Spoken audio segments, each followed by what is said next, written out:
loved one ever calls you, don't answer. Ava had always hated 3:15 a.m. That was the time her father had died last year. A heart attack, sudden, unexpected. So when her phone rang at 3:15 a.m., her stomach twisted into knots. She groggily reached for it, expecting a spam call. Then she saw the name on the screen. Dad. Ava's breath caught in her throat. Her father's phone had been buried with him. The ringing continued, sharp and shrill in the silent room. Her hands trembled over the answer button. Every instinct screamed, "Don't answer." But she did. "Sweetheart, don't look outside." Ava's blood ran cold. Her father's voice was clear, familiar, wrong. Then the call cut off. Silence pressed against her ears. Her pulse pounded. Ava sat up in bed, gripping the sheets. The room felt colder. The hairs on her arms stood up as a slow, dreadful thought formed in her mind. What if he's really there? Heart hammering, she slid out of bed, moving toward the window. Slowly, carefully, she peeked outside. Her father stood in the yard, unmoving, staring directly up at her window. Her breath hitched. It was him. Same height, same gray sweater, same posture. But something was wrong. His lips were slightly open, and yet she could hear his voice. A low, distorted whisper, curling around her ears like smoke. "Ava, open the door." Her phone buzzed. A text message. "That's not me." Ava's stomach dropped. Her hands trembled as she reread the message. Outside, her father, or whatever it was, tilted its head unnaturally far. Then it took a step forward. Her phone buzzed again. "Don't let it in." Ava gasped. The whispering in her ears grew louder. "Ava, please, it's cold." Another step, then another. Her father's face wasn't right. His eyes looked too dark, too deep. His mouth was still open. But the whispering in her ears hadn't stopped. Her knees buckled. Then the porch light flickered, and in that flicker she saw something that made her lungs freeze. Her father's shadow wasn't his. It was wrong. Too tall, too thin. The arms were too long. The legs were bent the wrong way. And there was a second shadow, crawling behind him.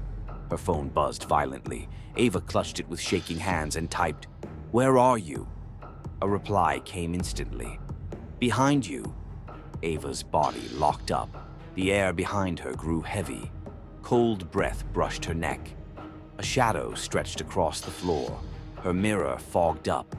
Then a single word appeared on the glass, written from the inside. "Run."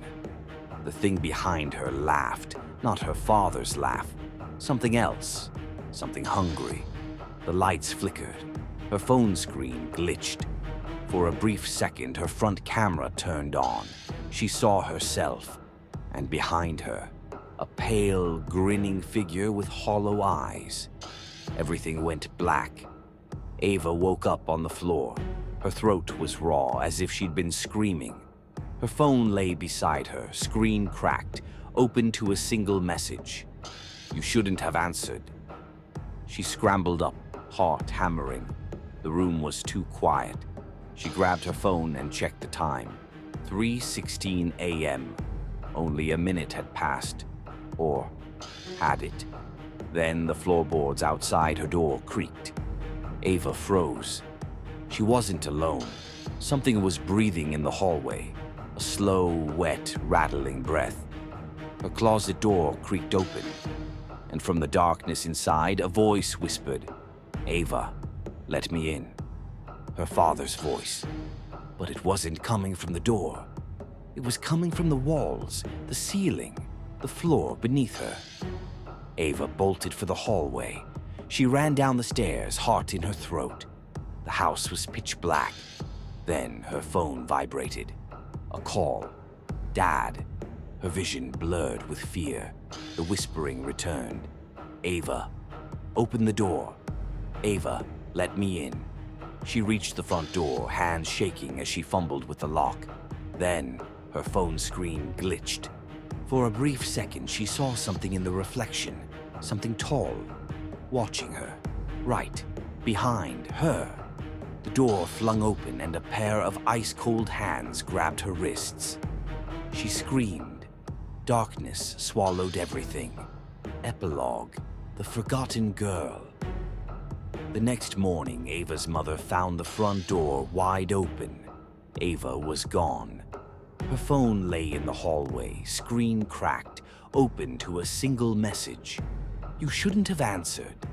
And in the yard, where the grass had been untouched the night before, there were footprints leading away from the house into the woods, where they suddenly stopped, as if she had simply vanished.